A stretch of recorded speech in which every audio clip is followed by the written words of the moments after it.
Bapak Ibu yang dimuliakan Allah, menyambung kajian sebelumnya, yaitu tentang dosa-dosa besar. Kitab yang kita baca adalah kitab Az-Zawajir yang dikarang oleh Syekh Ibnu Hajar Al-Haytami. Di dalam kitab ini ada 467 dosa besar yang dibahas oleh beliau. Dan pada kesempatan kali ini kita masih membahas tentang dosa besar nomor 424 sampai 428 yang semuanya berkaitan dengan ar-rishwah. Kira-kira apa itu ar-rishwah, Bapak Ibu masih ingat? Praktek sogok menyogok, praktek suap menyuap, ya. Nah, ini menjelang pemilu ini di mana-mana saya bahas tentang uang haram, Bapak Ibu. Makanya banyak caleg-caleg yang cuti dulu ngajinya. Pak Ustadz cuti dulu dah ngajinya, Pak Ustadz bahasnya beginian gitu. Ntar selesai pemilu kita ngaji lagi. Nah, maka Bapak Ibu yang dimuliakan Allah, walaupun mungkin sebagian kita masih melakukan praktek-praktek seperti ini, minimal kita tahu dulu kalau ini diharamkan oleh Allah Subhanahu wa Ta'ala, dengan harapan kedepannya kita bisa menjauhi praktek-praktek seperti ini. Mudah-mudahan senantiasa Allah ampuni dosa-dosa kita, dimatikannya kita dalam keadaan husnul khotimah. Baiklah Bapak Ibu, saya baca kelanjutan hadisnya. Pada kesempatan sebelumnya kita telah membaca 3 hadis. Saya ulang sedikit 3 hadis yang sudah kita baca. Pertama, hadis riwayat Abu Daud dan Tirmidzi. Abdullah bin Umar mengatakan, la'ana Rasulullah sallallahu alaihi wasallam ar-rashi wal murtashi. Rasulullah sallallahu alaihi wasallam melaknat orang yang memberi sogokan dan orang yang menerima sogokan. Hadis yang kedua, riwayat Imam Ibnu Majah dan Ibnu Hibban. Apa kata Nabi? La'natullahi alal rashi wal murtashi. Laknat Allah akan menimpa orang yang memberi sogokan dan orang yang menerima sogokan. Kemudian hadis yang ketiga diriwayatkan oleh Imam Tabrani. Kata Nabi, ar-rashi wal murtashi finnar. Orang yang memberi sogokan dan orang yang menerima sogokan, dua-duanya masuk neraka. Maka Bapak Ibu yang dimuliakan Allah, hati-hati ya.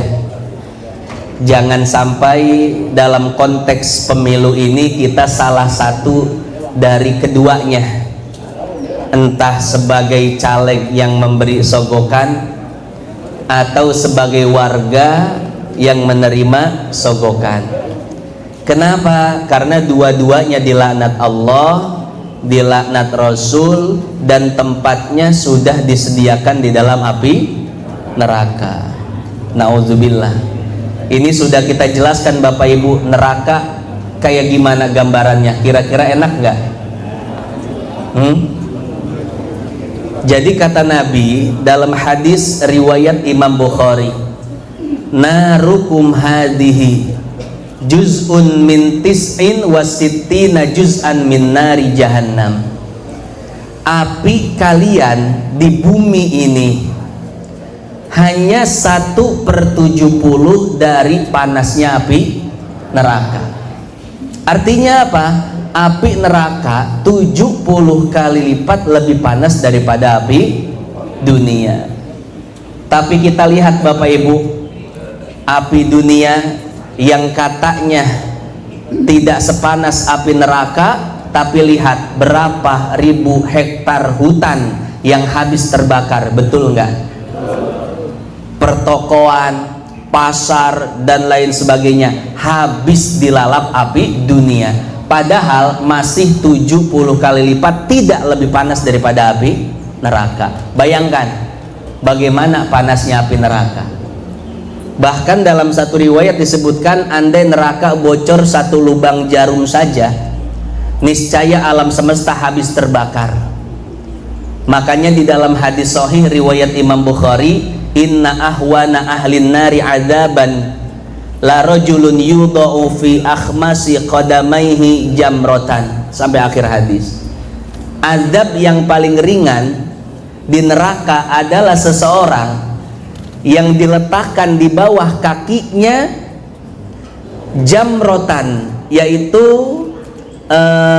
satu bara api diletakkan di kakinya, tapi otaknya mendidih. Kira-kira panas nggak tuh Bapak Ibu? Itu yang diletakkan di kakinya, belum apinya, baru baranya. Diletakkan di kakinya, kepalanya ngebul, otaknya mendidih. Ini Bapak Ibu kalau pengen nyobain mangga silahkan. Iya, silahkan nyogok, silahkan jadi nerima sogokan kalau pengen nyobain. Ya, makanya jangan sampai kita menjadi salah satu dari pelaku tersebut, entah pemberi sogokan atau yang menerima sogokan.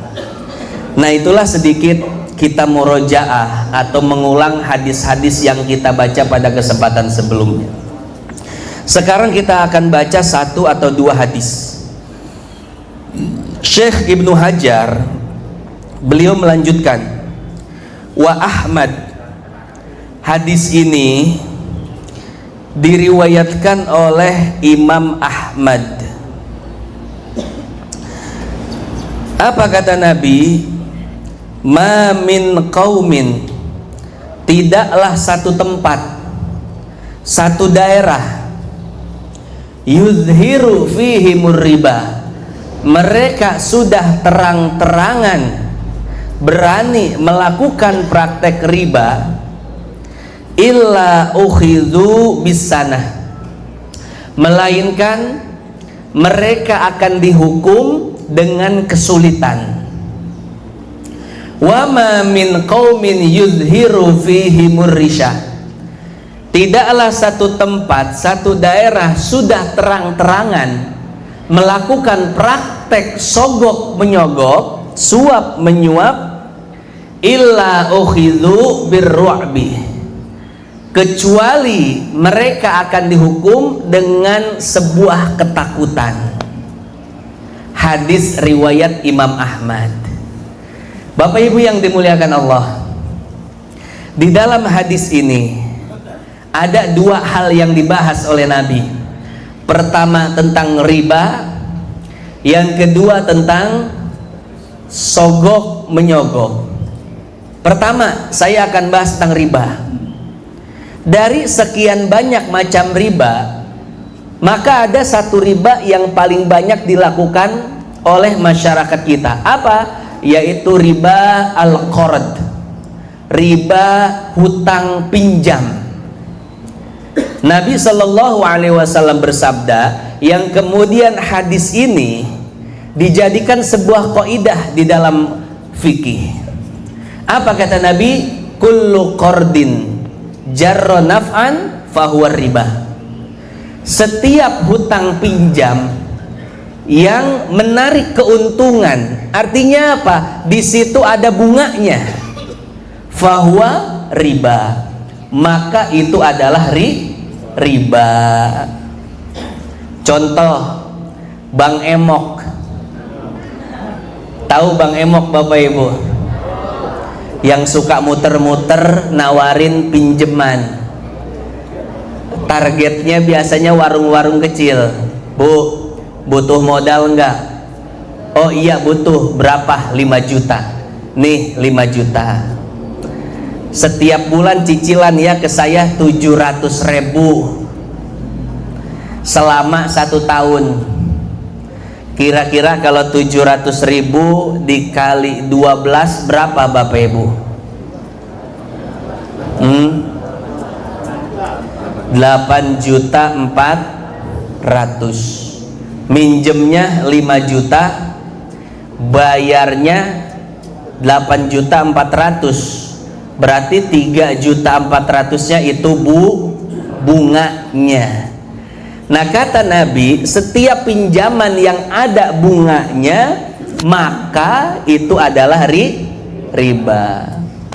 Maka tidak boleh ya Bapak Ibu minjem ke bank emok ya. Nah ini termasuk riba, tidak boleh.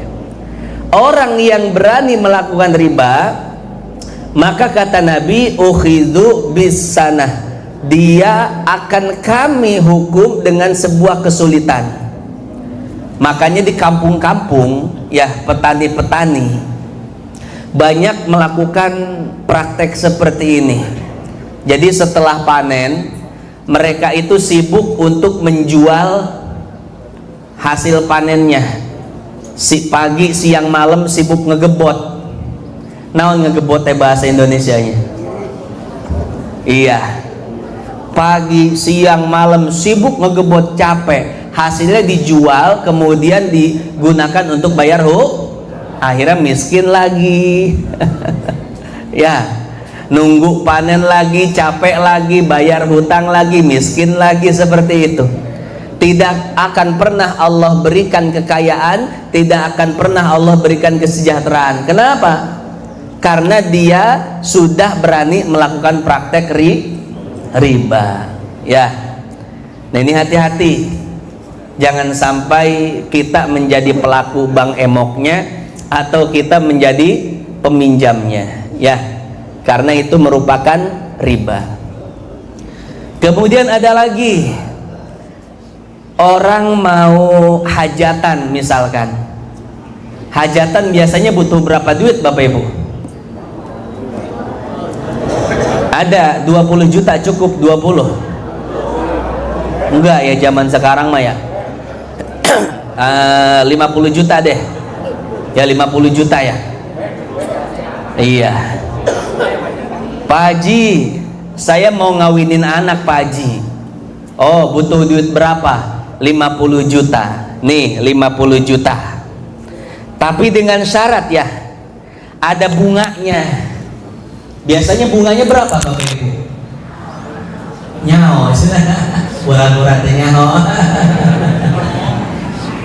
Ya, ada bunganya 10%. Wah, ini 10% dari 50 juta berapa? 5 juta. Saya kasih pinjam 5 juta, nanti seminggu lagi balikin 5 juta, 55 juta. Ya, jadi bunganya 5 juta. Nah hati-hati, ini merupakan riba. Kullu qardin jarra naf'an fahuwa riba. Setiap hutang pinjam yang mana di sana ada bunganya, maka ini termasuk daripada riba. Hati-hati ya, jangan melakukan praktek tersebut. Atau misalkan yang paling banyak minjem ke bank konvensional, betul nggak? Akhirnya pengen usaha, minjem ke bank. Yang namanya minjem ke bank pasti ada bunganya juga ya. Kayaknya banyak di sini nih yang pernah melakukan itu. Iya. Minimal tahu dulu ya, kalau itu tidak boleh. Minimal tahu dulu, tobatnya mah kapan terserah. Yang penting sebelum mati ya, sebelum mati yang penting kita udah tobat ya. Yang penting tahu dulu kalau itu merupakan praktek riba, tidak boleh. Ingat kaidahnya, ingat hadisnya, kullu qardin jarra naf'an fahuwa riba. Setiap hutang pinjam yang ada bunganya maka itu adalah riba. Ya. Nah, jadi seperti itu. Pak Ustadz, bagaimana kalau seandainya terpaksa dan terdesak, anak saya masuk rumah sakit, butuh biaya 10 juta, minjem ke saudara nggak ada yang ngasih, minjem ke tetangga nggak ada yang punya, satu-satunya yang punya duit itu Pak Haji. Nah, Pak Haji mana nih? Pokoknya Pak Haji ya, gelar mah Haji ya pokoknya mah ya. Satu-satunya punya duit Pak Haji. Pak Haji minjem duit 10 juta, anak saya di rumah sakit. Oh siap, seperti biasa ya, 10%. Atau jangan 10% kalau dikatain. Ini muka nyicil kayak ini, lama kayak ini nyicilnya nih. Ya, 50%. Waduh. 10 juta 50%-nya berapa? 5 juta lah. Kasih pinjam 10 juta, bayar 15 juta. Tapi karena dia darurat, ya akhirnya terpaksa dia pinjam buat bayar rumah sakit anaknya. Pertanyaannya, orang yang melakukan riba dalam keadaan darurat dosa atau tidak? Tidak dosa. Ya, ad-darurat tubihul mahdurat. Keadaan darurat itu bisa menjadikan boleh sesuatu yang tidak boleh. Maka ketika itu riba untuknya boleh. Kenapa? Karena darurat. Tapi tetap orang yang memberikan pinjamannya mendapatkan dosa riba. Orang lagi darurat dibisnisin, betul nggak? Orang lagi darurat sudah bantu, ya jangan dibisnisin. Maka tetap yang memberi hutangnya tetap dosa. Ya. Nah jadi seperti itu. Riba dalam keadaan darurat atau apapun itu, kalau dalam keadaan darurat maka tidak berdosa. Misalkan kita tersesat di hutan, nggak ada makanan kecuali babi, boleh nggak makan daging babi? Boleh, tapi jangan sampai kenyang, namanya doyan. Sekedarnya aja ya.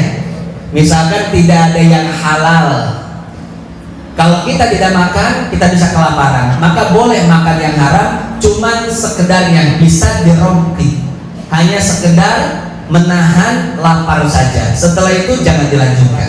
Ya. Nah, begitu pula ketika kita riba dalam keadaan darurat, maka sekedar kebutuhan saja.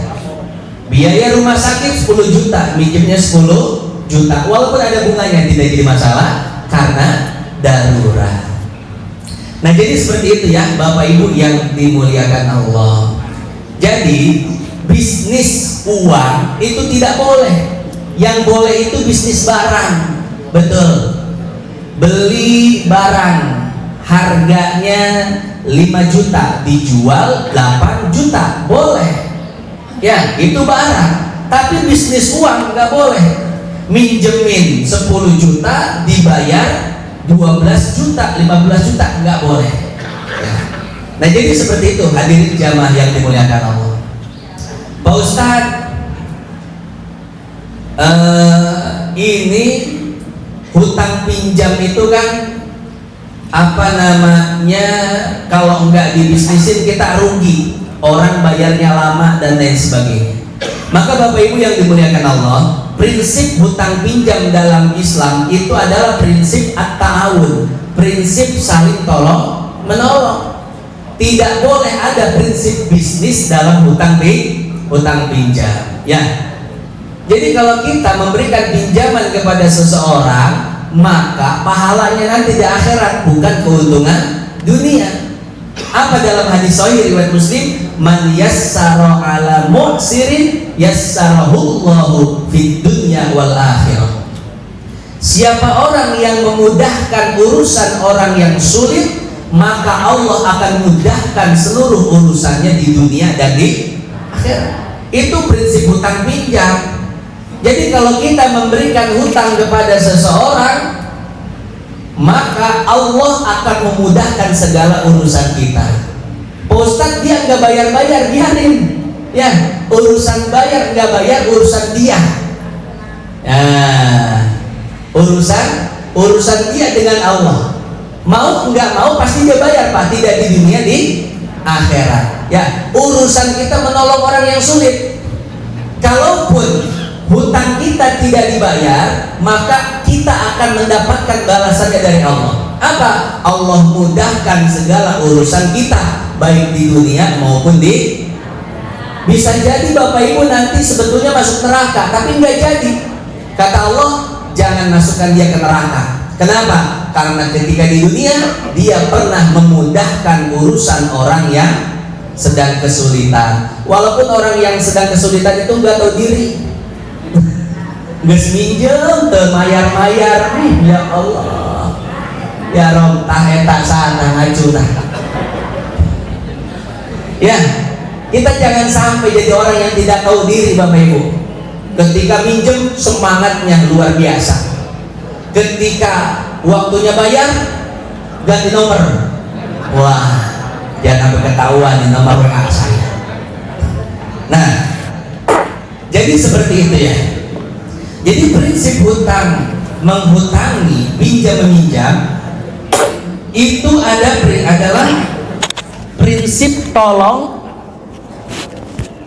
menolong, yang mana kita harapkan balasan dari Allah itu adalah di akhirat. Mudah-mudahan di dunia dibayar, di akhirat dibayar ya. Jangan jadikan hutang pinjam itu sebagai bisnis yang menguntungkan di dunia.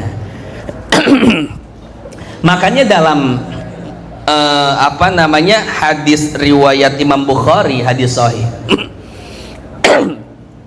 Rasul itu Bapak Ibu pernah minjem kepada seorang sahabat yang bernama Jabir bin Abdillah. Nah, ketika itu sudah waktunya Nabi membayar.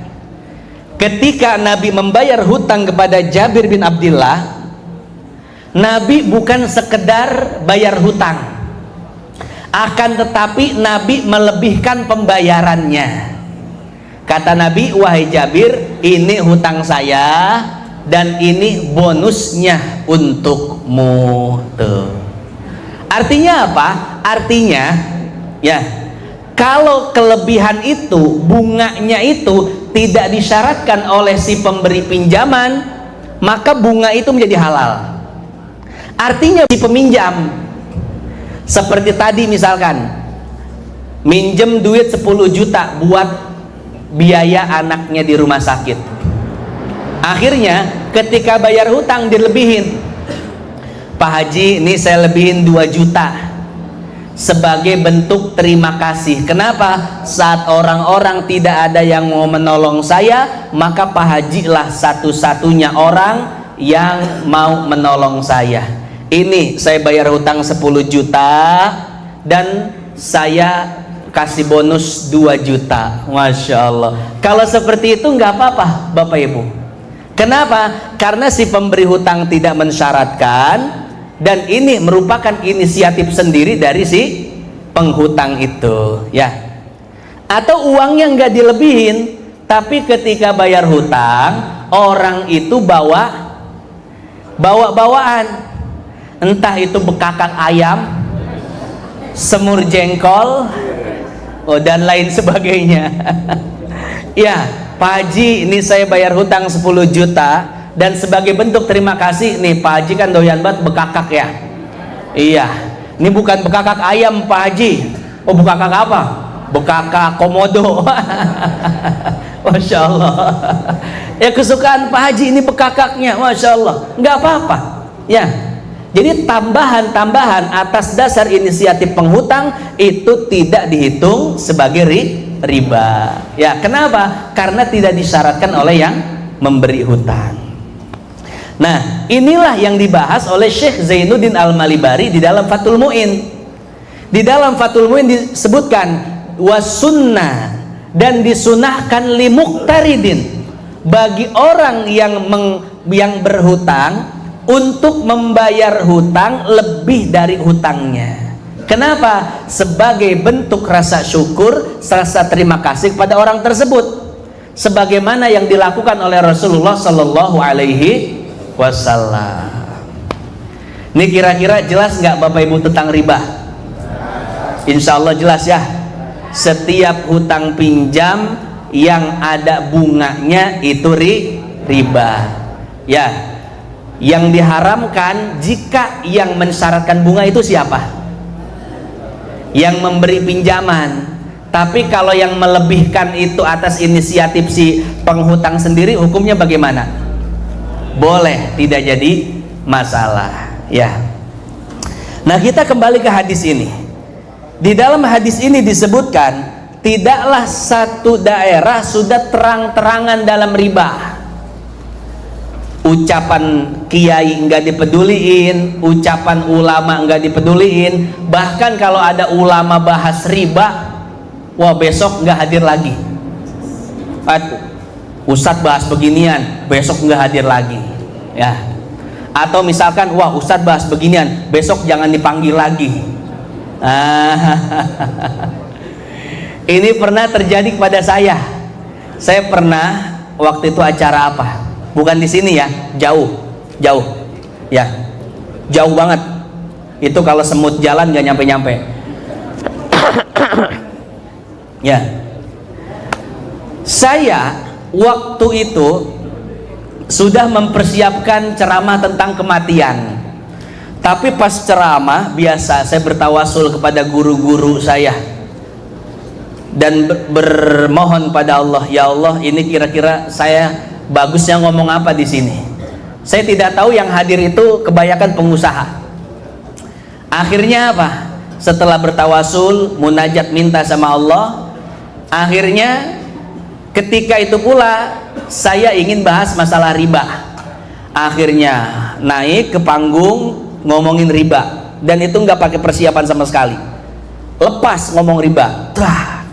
Setelah selesai ceramah, ada yang nyamperin, Pak Ustadz di sini mah jangan bahas riba, nanti Pak Ustadz nggak kepake lagi. Waduh, sakti banget Pak, langsung ditegur.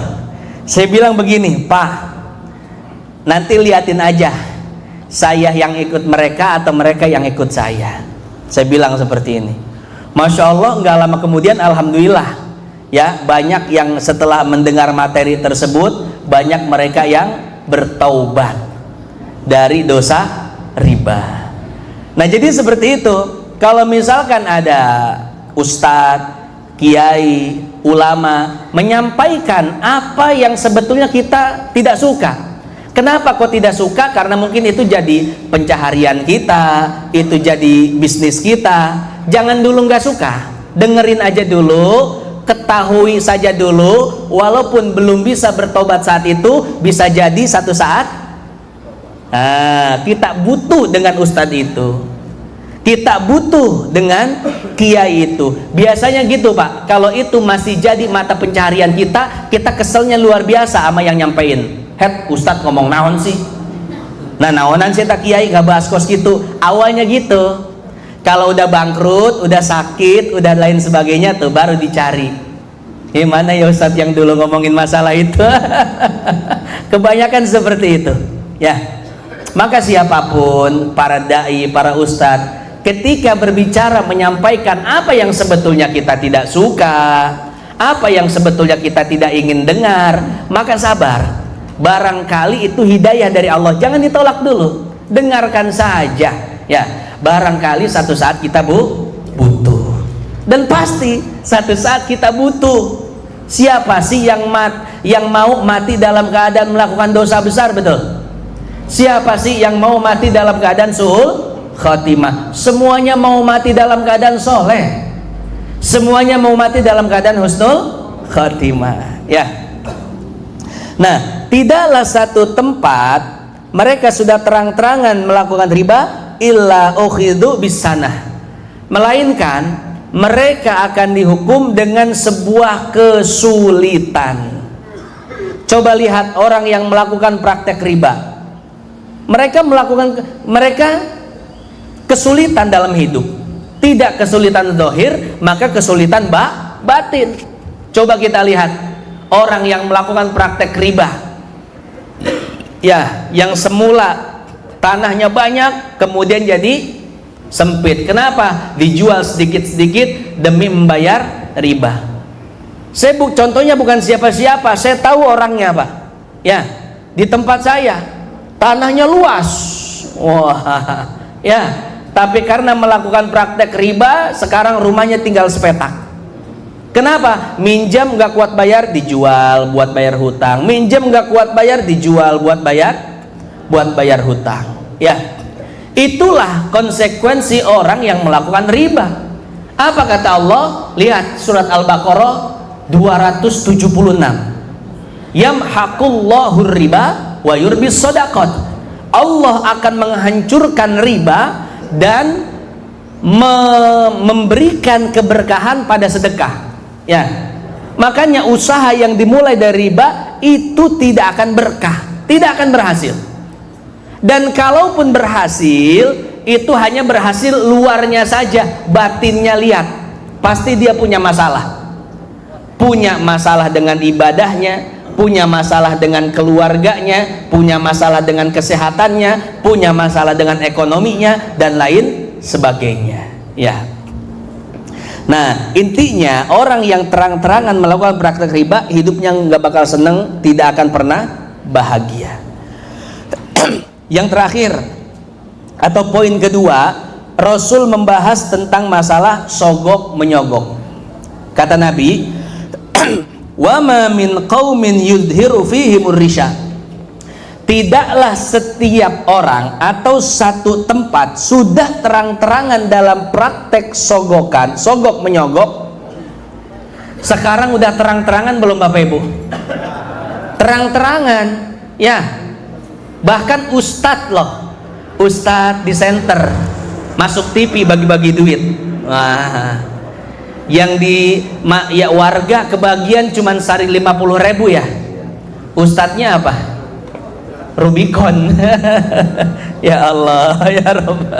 Ya, sudah terang-terangan melakukan praktek tersebut, illa ukhidhu birru'bi, melainkan akan Allah hukum dengan sebuah ketakutan.